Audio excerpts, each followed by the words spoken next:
Boa noite, é um enorme prazer estar na semana de atualização legislativa e jurisprudencial do SERS. Agradeço o gentil convite que foi feito pelo professor Igor Pinheiro. E o tema que me foi designado é um tema de extrema relevância nesse janeiro de 2021 tão emocionante. Eu vou falar sobre a contratação direta no projeto da nova lei de licitações que foi aprovado no Senado e será encaminhado, uma vez autografado no Senado, para vetos eventuais, acreditamos que não, e sanção pela Presidência da República após a apreciação da Casa Civil. Um dos pontos que eu faço questão de ter cautela numa palestra com esse tema é focar na estruturação da nova lei sem exaurir ou me dedicar de uma forma aprofundada ao tema na lei atualmente em vigor, que é a Lei 8666, que ficará em vigor por mais 2 anos, uma vez que o projeto admite que pelo período de 2 anos a administração pública faça a opção pelos novos modelos daquela que será a nova lei de licitações ou a manutenção da estrutura anterior. Então, a cada procedimento licitatório, será possível que quem licita faça essa escolha. Apesar disso significar uma sobrevida da contratação direta na Lei 8666, possível, admitida por mais 2 anos e considerando o tempo de atualização que será necessário para todos nós nessa matéria, boa parte dos órgãos e das entidades deve sim utilizar essa quase vacatio legis, não é uma vacatio legis no sentido técnico, em que a lei é publicada, mas se estabelece o início da sua vigência somente depois de um determinado período de tempo. Nesse caso não aconteceu isso. O início da vigência é imediato, não existe vacatio legis. Mas se admitiu, eu falo que é uma mistura do RDC com a lei das estatais, né? No caso da lei das estatais, se toda a normatização fosse concluída antes do período em que ainda estava em vigor o modelo legislativo anterior, poder-se adotar o novo modelo. E com a adoção seria em totum. E aí se passaria para o novo padrão legislativo da Lei Federal 13.303. A gente mistura um pouco isso com a possibilidade que veio com a RDC de escolha em cada caso. Então agora, com a nova lei de licitações, a gente admite que por um período de tempo as leis anteriores, ou seja, o padrão legislativo anterior permaneça em vigor, a Lei 8666, a Lei do Pregão, 10.520 e outros diplomas legais, mas nesse período em que ainda permanecem em vigor esses novos diplomas, já é possível adotar em licitações a nova modelagem da nova futura lei de licitações. O cuidado que eu acho que é indispensável quando se trata de um novo modelo é de não se fazer uma interpretação pelo retrovisor. Não se ter uma antipatia muito grande em face da mudança. É muito normal que o ser humano resista a mudanças radicais que o obriguem a sair da zona de conforto. Pelo fato de trabalharmos com licitação, com direito, qualquer que seja a formação de base de todos nós, e a maioria de nós trabalha com a formação de base jurídica, isso não significa que estamos livres desse tipo de vício. Então, essa dificuldade de implementar o novo é algo que é normal quando vem um novo diploma. E um novo diploma que merece alguns olhares críticos muito rigorosos em relação à discussão do que traz esse novo diploma, costuma acirrar esse tipo de dificuldade. Então, a gente escutou, logo após a aprovação da lei, coisas como: essa lei é maximalista, é uma lei que tem quase 200 artigos, é uma lei que se limitou a consagrar o que já se encontrava posto em alguns atos infralegais do âmbito federal, na jurisprudência do TCU, buscar alguma coisinha no direito comparado em outros países como a modalidade de diálogo competitivo, mas sem de fato olhar para frente. É uma lei que ela consagra evoluções dos últimos tempos, mas ela de fato não abre caminho para uma evolução do Instituto da Licitação. E além disso, eu confesso aos senhores que quando eu li pela primeira vez, e aí confesso sem nenhuma dificuldade, tive uma certa preguiça, que eu falei, ai meu Deus, que coxa de retalhos. Jesus amado, dê-me paciência. E é engraçado porque esse tipo de reação, que eu considero extremamente humana em qualquer hermeneuta, é algo que um operador profissional do direito, tenha ele formação jurídica ou não, tem que guardar no bolso. Então, aqueles que trabalham com licitação, mas que não têm formação jurídica, tem que ter o mesmo cuidado, guardar isso um pouco de lado e ler o novo diploma sem antipatia. Eu costumava pedir simpatia. Aí um aluno meu, no início desse ano, falou assim, professor, não pede simpatia não. Pede pra gente não ter antipatia. Eu acho que já tá de bom tamanho. Então o convite que eu faço hoje para vocês é pra gente não ter antipatia em relação à contratação direta prevista nesse que ainda é um projeto, mas pelo que tudo indica, será o novo diploma de licitação e contratações administrativas no Brasil. É preciso que a gente só reforce alguns parâmetros básicos. Inclusive, eu tenho um artigo em que eu trato essa matéria na lei anterior e os postulados básicos lá colocados, eu vou repetir resumidamente, rapidamente, vocês vão poder aproveitar. Quem quiser ter acesso a esse artigo, o acesso é absolutamente gratuito. O site, blog, seja lá o nome que queiram dar, do Direito Administrativo para Todos, vocês acessam www.raquelcarvalho.com.br www.raquelcarvalho.com.br. E aí o que eu peço a vocês? Digita lá na busca contratação direta, não erre no básico. O artigo se chama exatamente isso. E nesse artigo tem algumas premissas que decorrem da Constituição da República de 1988 e que continuam obrigando o futuro Estatuto das Licitações. A Lei de Licitações, que é editada pelo Congresso Nacional, quando veicula normas gerais, obriga todos os entes da federação. Surge a grande indagação. O que é norma geral? Norma geral são diretrizes basilares, aspectos fundamentais das contratações e que devem ter uma padronização em todas as esferas federativas. Eu não vou entrar na discussão do que é norma geral, esse não é o objetivo, eu só quero deixar uma coisa clara. Contratação direta e o seu regramento é matéria de norma geral, ponto.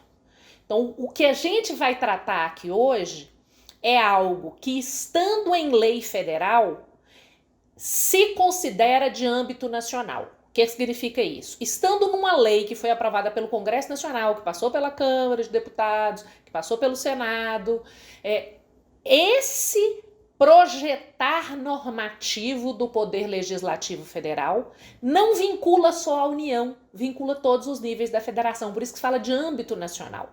Porque na federação acaba por obrigar tanto a União, quanto os Estados-membros, como o Distrito Federal e, por fim, também os municípios. Então, tudo que trata de modo de contratação direta é norma geral. Na nova proposta de normatização federal a propósito de contratação direta, nós temos regras no artigo 71, em que se estabelece algo que é louvável. E aí eu falo que num projeto merecedor de grandes críticas, é bom poder falar de uma clara evolução.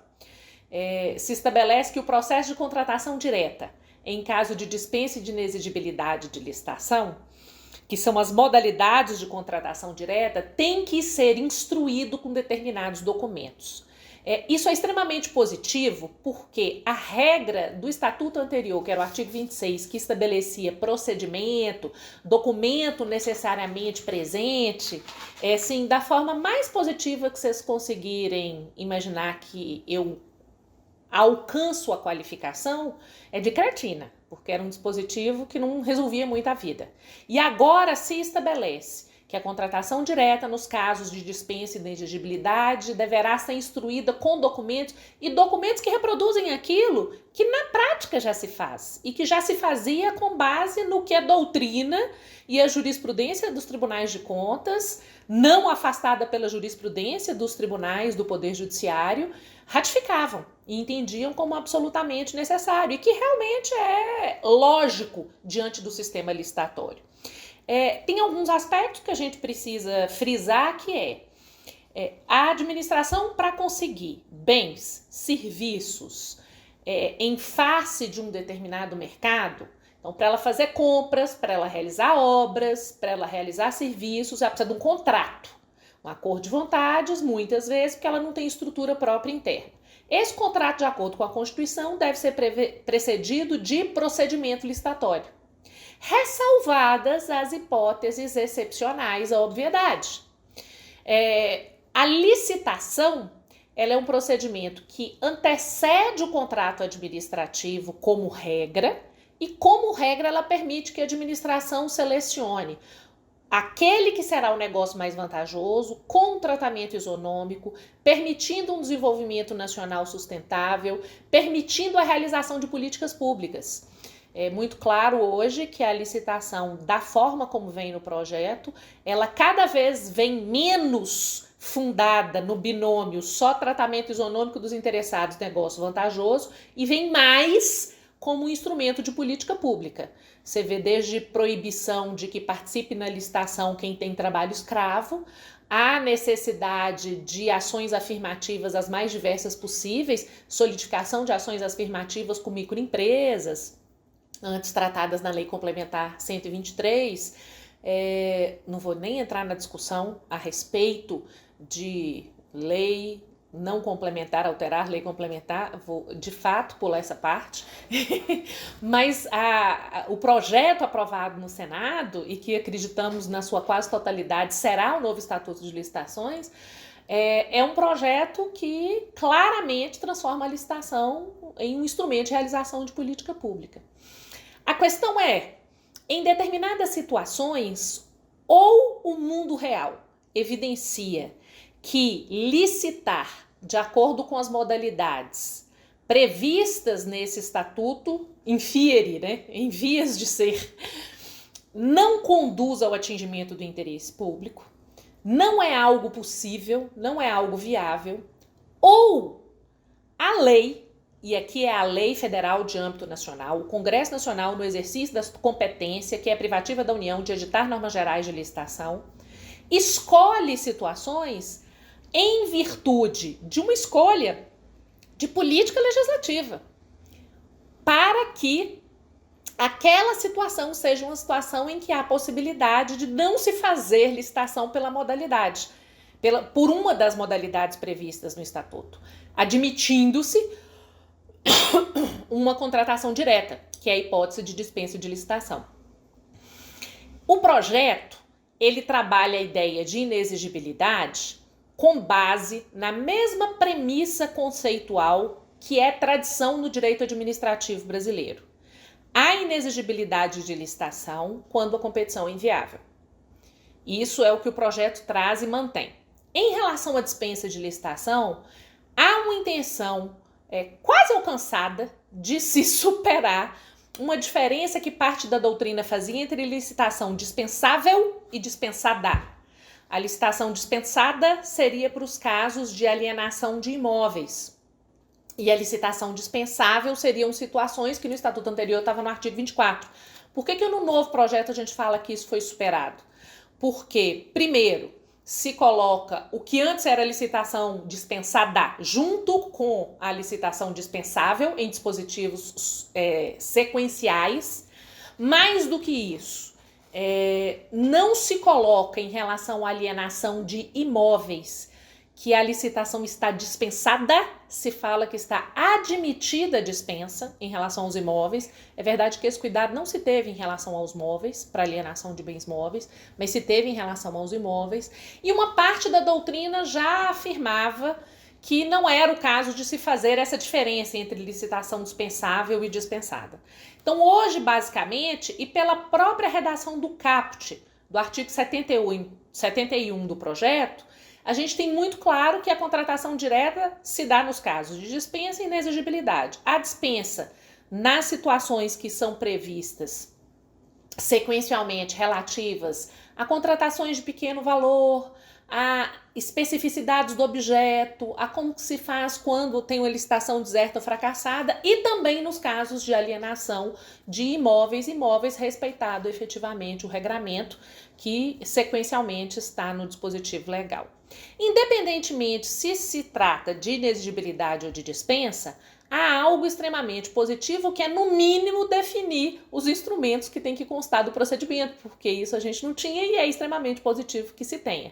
E a primeira exigência é que haja uma documentação que formalize a demanda. E isso é absolutamente lógico, porque a etapa interna de uma contratação direta é exatamente como a etapa interna de planejamento de uma licitação por uma das modalidades que hoje permanecem no projeto da Lei de Licitações.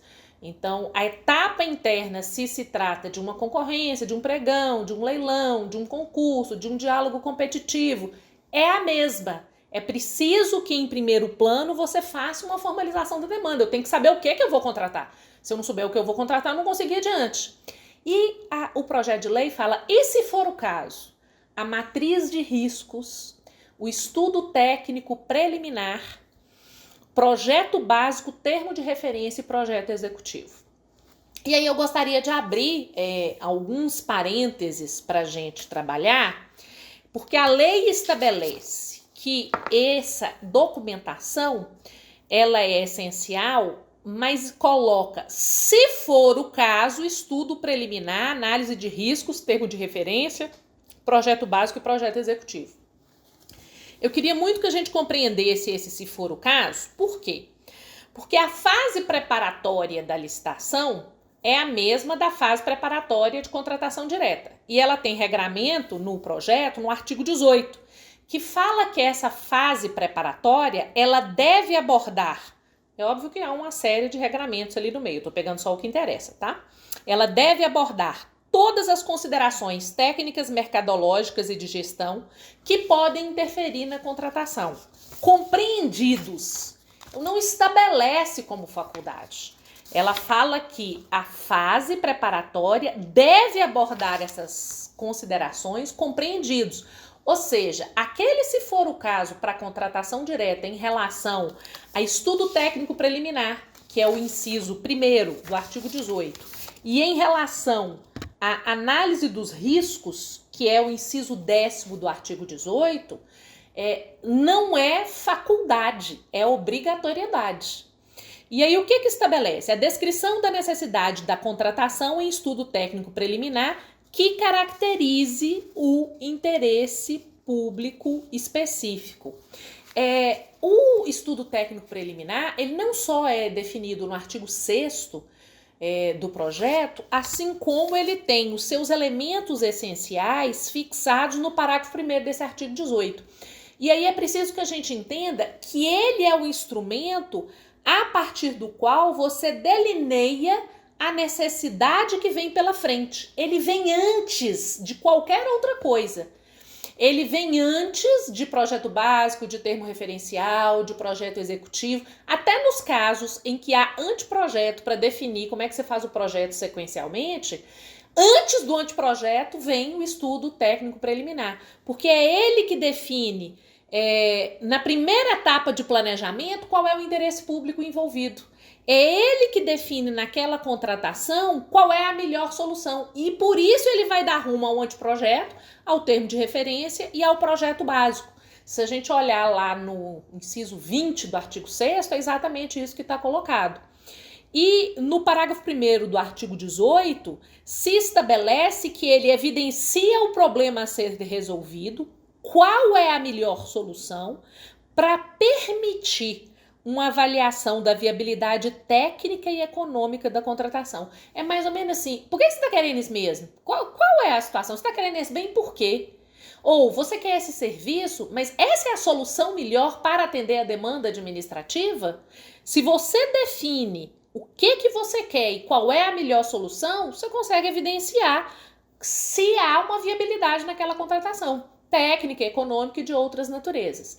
E aí se pergunta, o que tem que estar numa contratação direta nesse estudo técnico preliminar?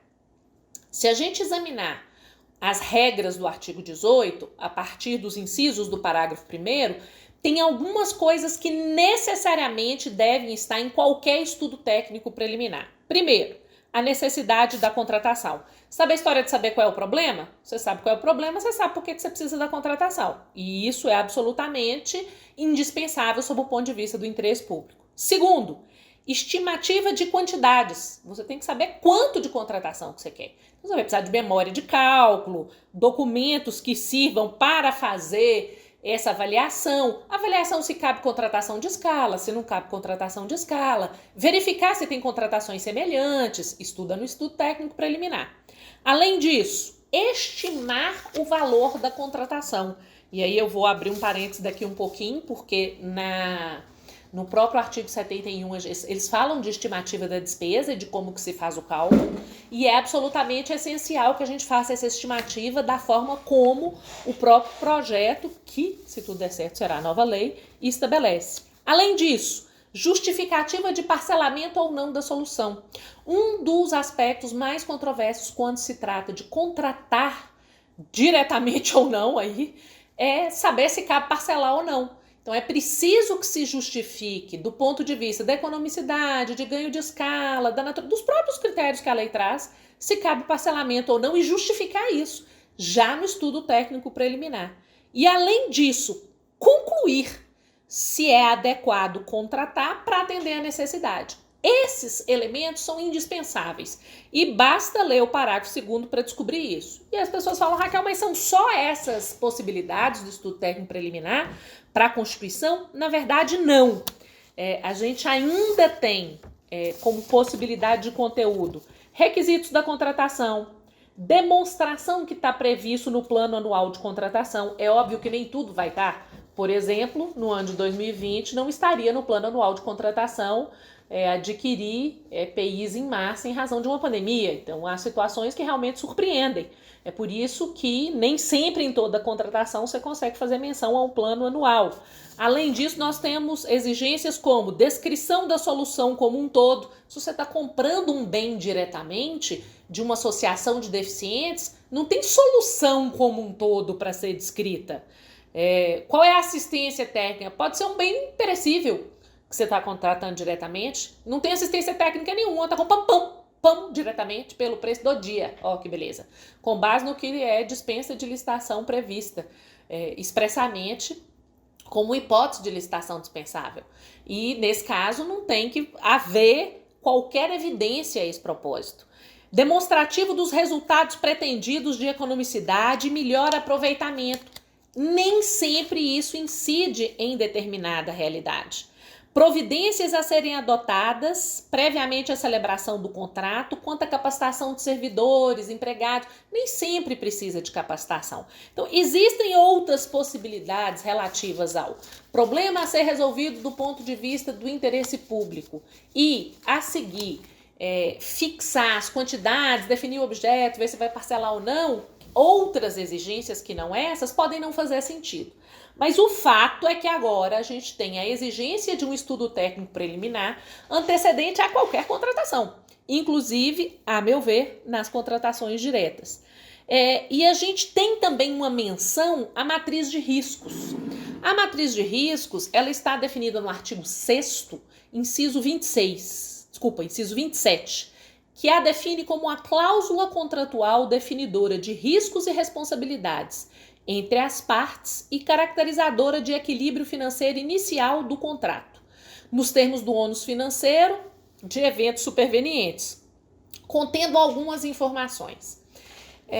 A gente não tem nenhuma dúvida que todo comportamento do Estado hoje se orienta por uma exigência de compliance que previne, que tem por objetivo prevenir danos, prevenir prejuízos, mensurar riscos, estabelecer graus de probabilidade de ocorrência, graus de gravidade de comprometimento do interesse público. E para isso, numa contratação direta, é preciso que se verifique quais são os eventos supervenientes que podem causar algum impacto e que podem justificar um termo aditivo. E como seria esse termo aditivo nessa contratação direta?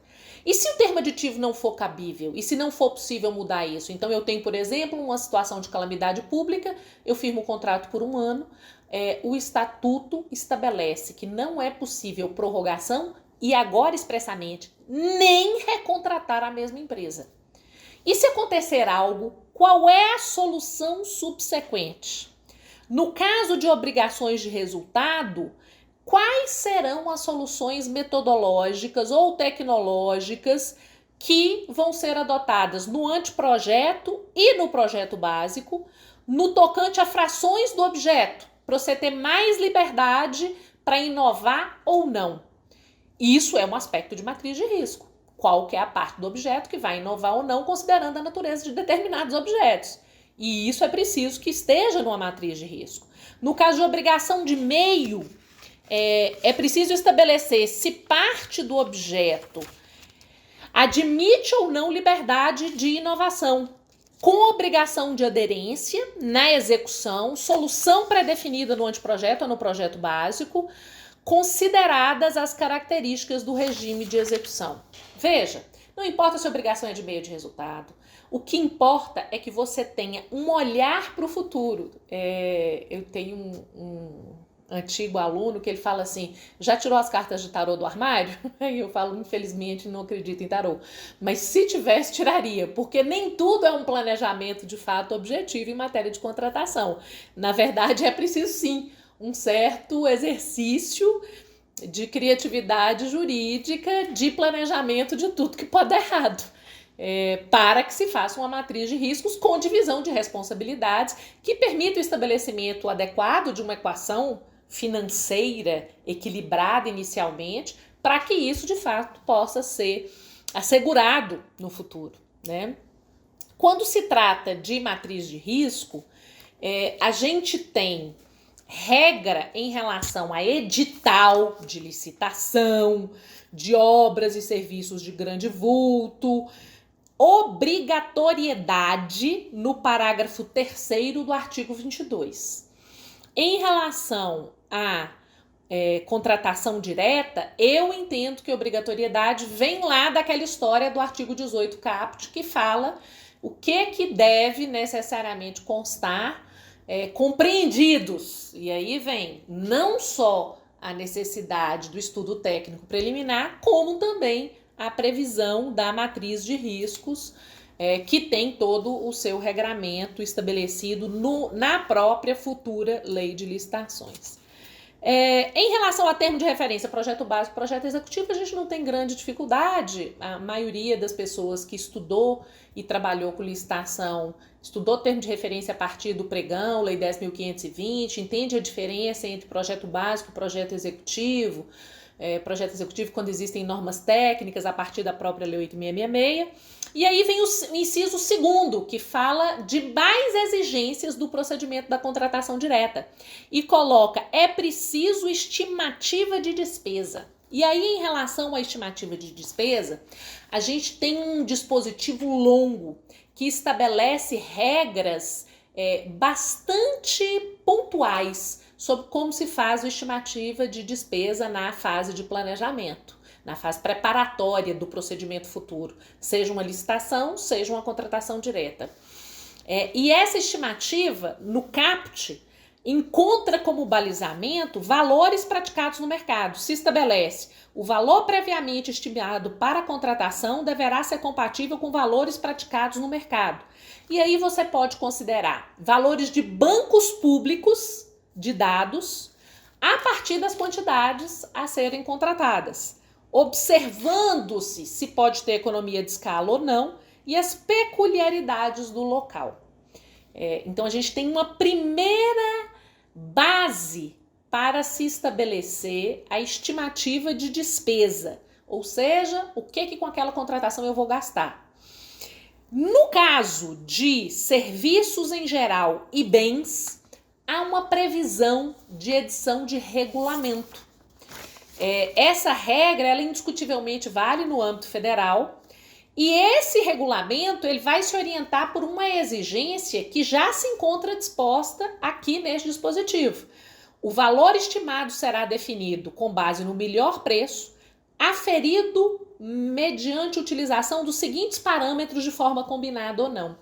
Então, a lei admite que se edite um regulamento. Então, poderá, a meu ver, deverá ser editado um regulamento federal que estabeleça como é que nós vamos fazer, no âmbito federal, a estimativa para bens e serviços em geral serem contratados em relação aos valores possíveis dos gastos, combinando alguns critérios que estão mensurados, fixados expressamente. Composição de custos unitários, contratações similares no ano anterior à pesquisa de preços, dados de pesquisa em mídia especializada. Vocês vejam que não é nada muito diferente do que já se fazia.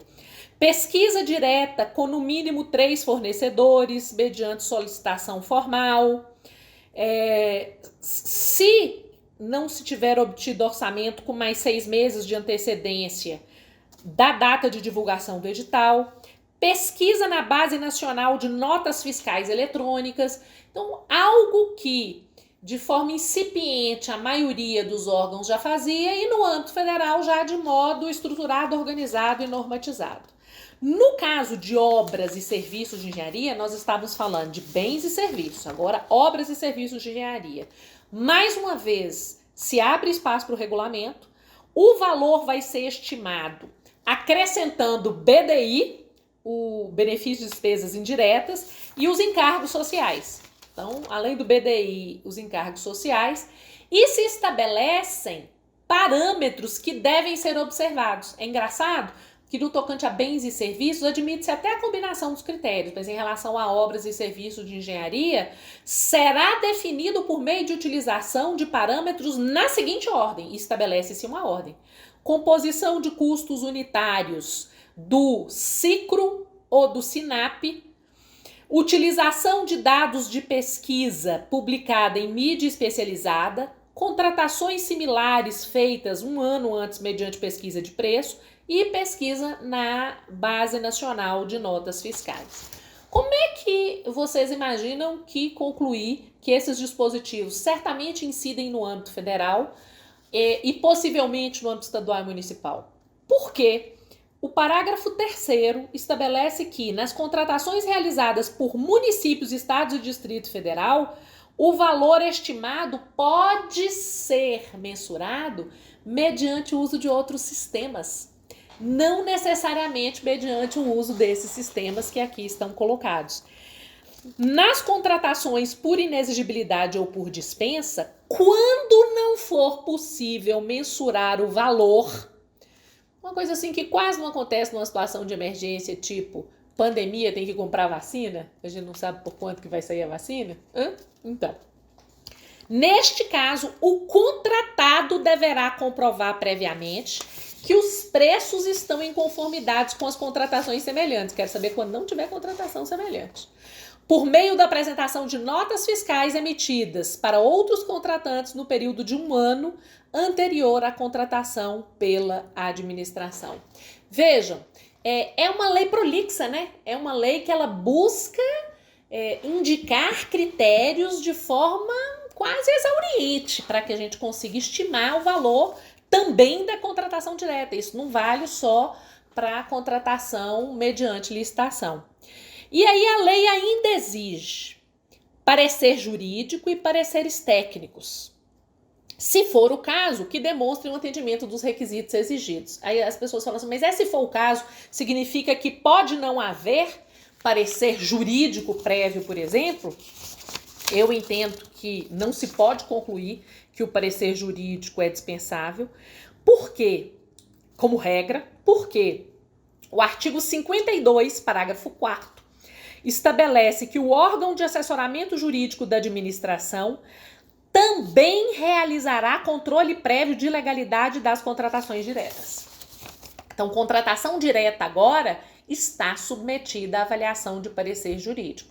E há um regramento todo especial para os pareceres jurídicos. Nós, advogados públicos, eu sou procuradora do Estado de Minas Gerais, a gente tomou uma lição da lei. A linguagem tem que ser clara, o parecer tem que ser em tópicos, a parte conclusiva tem que ser em tópicos e compreensível. E se ampliou. A gente não é mais só chancelador de minuta de edital e de minuta de contrato, não. Agora a gente fala nas contratações diretas e mais em uma série de situações. Não é difícil imaginar que o excesso de atribuições vai ser dificilmente equacionável. E a gente precisa buscar uma solução na própria lei. E aí, olhando a própria lei, a gente tem no parágrafo 5º do artigo 52, que é dispensável a análise jurídica nas hipóteses em que, por ato de autoridade máxima daquele órgão, dentre as hipóteses enumeradas nesse parágrafo 5º do artigo 52, haja uma previsão. Então, um dos casos clássicos que sempre se indica é padronização, mas para contratação direta isso não vai ocorrer. E a gente tem como hipóteses permissivas que repercutem na contratação direta e permitem que a autoridade máxima dispense o parecer jurídico, baixo valor, baixa complexidade da contratação, entrega imediata dos bens, ou seja, essas são situações em que pode não haver o parecer jurídico. Além disso, é preciso que o procedimento de contratação direta seja instruído com algo antigo: compatibilização de recursos orçamentários, comprovação de preenchimento de requisitos de habilitação e qualificação mínima. Existem requisitos de habilitação que são decorrência do próprio texto constitucional. Eu não posso contratar a pessoa jurídica que esteja em débito com a Seguridade Social. É preciso que esses requisitos sejam aferidos e aspectos que já constavam anteriormente no diploma anterior. Por isso não me preocupo tanto com eles. Razão de escolha do contratado tem que estar sempre justificada, a justificativa do preço e a autorização efetiva da autoridade competente. Se contratar diretamente e incorrer em ilegalidade, a lei estabelece responsabilidade solidária entre o contratado e o agente público responsável. Nos casos de sobrepreço, que é quando você orça um preço superior ao de mercado, ou de superfaturamento, que é quando já acontece efetivamente um dano, ou em uma situação de medição de quantidade superior ao executado, deficiência de qualidade, medição indevida, mediu que forneceu uma parte, não forneceu, fez um reequilíbrio econômico em que paga-se mais do que era razoável naquela situação. Então você altera o equilíbrio econômico em favor injustificado do contratado, isso tudo é superfaturamento. Ou você faz manipulação em relação às etapas de execução do contrato e paga muito no início antes da execução e aí sobra ao final da execução de alto dispêndio de custo e não há mais recurso orçamentário suficiente para isso. Nessas situações, o dano erário tem que ser demonstrado de forma clara, precisa. Óbvio, se você vai falar em irregularidade a esse ponto, tem que ter demonstração clara. Devem ser segregadas as funções e individualizadas as condutas. O princípio da segregação, ele permeia tudo, inclusive a contratação direta. No tocante às hipóteses de inexigibilidade de licitação, a gente tem alguns aspectos que são importantes. Por exemplo, não se fala mais em serviço singular, fala-se em serviço técnico especializado, que se caracteriza por sua natureza intelectual e pela notória especialização do prestador. Não se tem mais a ideia daquela pessoa ser a única, a singular no sentido de único, que é capaz de atender a demanda da administração. Agora a gente se refere a um grau de especialização que já era mencionado anteriormente, mas que torna aquela pessoa adequada para satisfazer o interesse público. Não se tem mais essa ideia de singularidade absoluta que leva, de fato, à inexigibilidade de licitação. A gente tem algumas regras em relação a fornecedor exclusivo que estão previstas expressamente no diploma legal e que vale a pena destacar que credenciamento está previsto como hipótese que conduz à inexigibilidade, assim como a compra e a locação de bens imóveis quando aquela característica daquele bem é essencial em virtude das instalações, da localização, para que ele seja o escolhido para integrar o patrimônio público definitivamente, quando é caso de aquisição, ou transitoriamente o uso quando é caso de alocação. Para isso tem que avaliar o bem, certificar que outros imóveis vagos e disponíveis não existam capazes de atender o interesse público e justificativas que demonstrem a singularidade do imóvel a ser comprado ou locado pela administração. Em relação às situações de dispensa de licitação, elas são inúmeras. E aí cada uma delas tem a sua própria característica. Eu acho que vale a pena vocês darem uma lida. Não acreditava que o papel dessa palestra fosse fazer uma leitura conjunta. Acreditava que era trazer alguns aspectos mais relevantes da transformação e colocar vocês dentro da lei do ponto de vista da contratação direta. Se tiverem alguma dúvida, podem fazer contato. @professora Kel Carvalho, Kel com Q-U-E, tá? @professora Kel Carvalho no Instagram e a página da professora Raquel Carvalho. Página da professora Raquel Carvalho no Facebook. No Facebook vocês acessam o Messenger e no Instagram vocês acessam o Direct. Nos últimos tempos eu não tenho respondido tão rapidamente, em virtude, todos nós nessa época de pandemia estamos passando por tempos muito difíceis, né? Eu estou passando pelo 4º luto em 3 meses, então tá uma época não muito fácil. Uma das coisas boas é poder estar aqui nessa palestra, é algo que enche a gente de energia. E isso eu gostaria de falar com vocês. Eu acho que uma nova lei de licitações, ela pode ser um novo caminho para a gente conseguir para o Estado aquilo que é essencial para o Estado fazer em favor da sociedade. A gente precisa de um Estado eficiente, a gente precisa de um Estado melhor. Não adianta reclamar desse projeto que vai ser a nova lei de licitação. A gente precisa pensar a vida aceitando as condições de existência que se colocam e vislumbrando um aspecto melhor de atingimento de realização para o futuro. E é exatamente isso que eu desejo para nós. Se tiverem alguma dúvida, entre em contato, vai ser um prazer. Um grande abraço e até mais.